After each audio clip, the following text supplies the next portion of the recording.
Hey, what's going on, you guys? How are you doing today? My name is Murphy, my beautiful wife, Melissa, and we are here to help you guys improve your health, wealth, and relationships. So with that said, you guys, on today's episode, we'll be talking about something kind of fun. Would you agree, babe? I think so. Yes. So with that said, you guys, we actually want to be talking about how a saver and a spender can come together and have a common goal to get out of debt and to save money. But before we do, you guys, can you guys guess who a saver and a spender is? Good question, huh? So you guys, as you guys know, I brought the foundation of the Dave Ramsey's principles of getting out of debt with the debt snowball. One thing I messed up on, you guys, is doing all the research myself and getting super hyped and coming home with my chest puffed up and telling myself, hey, I got a great plan, let's make it happen. That didn't work out at all, you guys. Something that I did that actually helped us progress was being patient with her and kind of allowing her to understand and listen to the things I was into. And that's when we kind of came together and really shot forth the momentum to get to where we are today.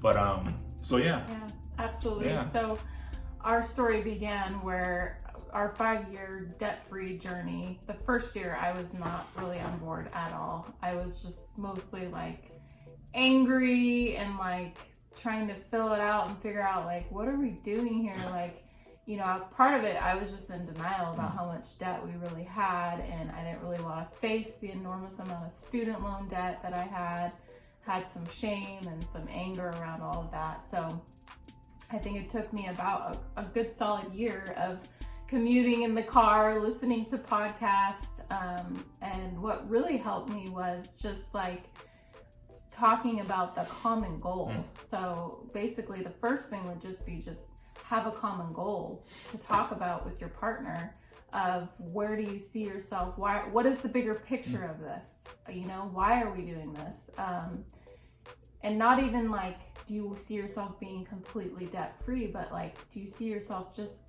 the baby goal, right? Like let's just pay off the next debt kind of thing. So having that common goal really helped me kind of soften me a little bit of like, imagine our lives like without any more payments, being completely free from any lender, not owing anybody any money, having all that extra cash flow, being able to invest that money, being able to save that money, being able to give that money because I'm a giver.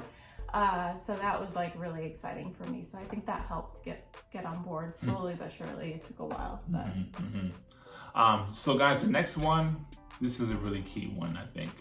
Communication, you guys. It's a big one. Communication.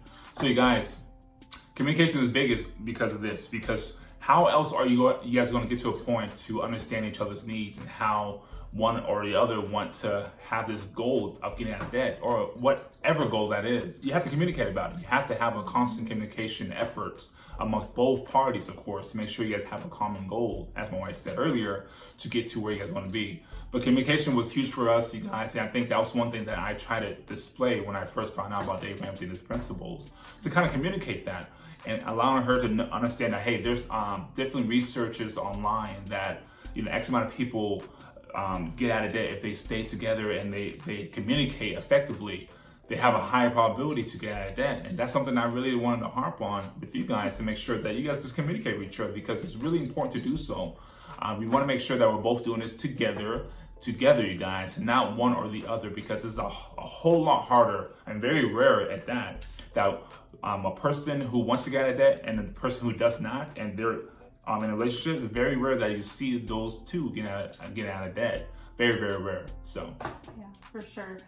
The next one kind of goes along with communication, and we did budget meetings. So at least doing one budget meeting a month is helpful to kind of have a safe place where you just talk about finances and put every dollar down on paper or into an app and kind of commit to each other that this is where you want your money to go. This is your plan for your money for that month. Or for us, we did weekly budget meetings. So for me, it was like a safe place to bring my needs and my wants of like, this is what I want to include in our budget. And like, there was some meetings that we had where I was just not willing to like let certain things go out of our budget. So we were able to compromise and like let go of other areas and sacrifice in other areas, because you know, certain areas that I was not willing to let go of, and vice versa, you know. So it was just like a good way for us to communicate and like bring to the table, and also like have an agreement. Like when we leave that meeting, like everything's logged into our app, we're ready to go. Like if we're gonna spend money, like we're gonna log it in, and we're both gonna have access to that, so that we're both on the same page. So that was helpful to have those weekly budget meetings. It was, and a funny little story, guys, real quick. I think at the beginning stage of our budget meetings and actually, you know, establishing a budget for our household, you guys, I messed up. There's aspects of, you know, us talking, and we have a contractual agreement, something that we committed both to, but I messed up and bought something additionally that was not in the budget. You're the saver? Oh, yeah, yes, exactly. And I'm the saver, it was exactly. Probably like fast food or something. It was something, it was multiple times too, but one thing that helped you guys was communicate that to her. Yeah. Even though she was upset, and you know, it's kind of like breaking trust right with each other. It was something that you guys have to understand, that you guys are going to make mistakes. It's inevitable. I promise it's going to happen. No one's perfect.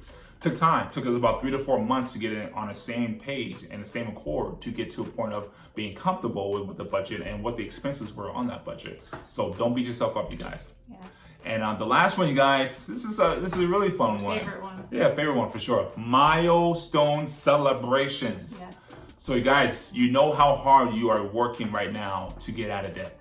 That $1,000, that $5,000 loan, that $6,000 loan, what have you. Make sure when you guys make those payments, you guys, and that loan is done, have a milestone celebration. Go out for ice cream, have a little excursion, weekend excursion, or just do something, have a picnic, what have you. Do something fun that's not super, elaborate, but something that reminds each other that, wow, we are going at this together and building momentum, and we're celebrating those little aspects of our level of getting out of debt. It takes step by step, you guys, and it's really important to celebrate it, because you do not want to get to a point that you're burnt out and you hate life. That's not the point of all this, you guys. It's a steady momentum shift that allows you guys to get to where you guys want to go. But milestone celebrations are key, you guys, and make sure you guys are implementing that in your journeys for sure. Also to keep your marriage and your relationship like healthy and like, you know, fun and thriving. I think that you get so focused on like the goal, the end goal, the common goal, that, you know, you lose kind of like, for us, there were many times where we lost sight of like, okay, what's most important here right now? Like our marriage and our relationship needs to be nurtured. We need to go out and do something fun and kind of get our focus off of like working so freaking hard. So definitely celebrating that was something to look forward to and helped us get on the same page, because you know, it's fun to go out and have a good time. It is. We work so darn hard. Let's make it happen, you guys. But with that said, you guys, we are so very, very grateful once again, you guys, that you guys stopped over and watched our video. And we really hope that this segment, this episode added value to your life and your journey. But until next time, you guys, we hope that you guys enjoyed it. And be blessed, stay rest. Peace out, you guys. And do not forget to subscribe and hit that thumbs up button. Take care, you guys. Peace.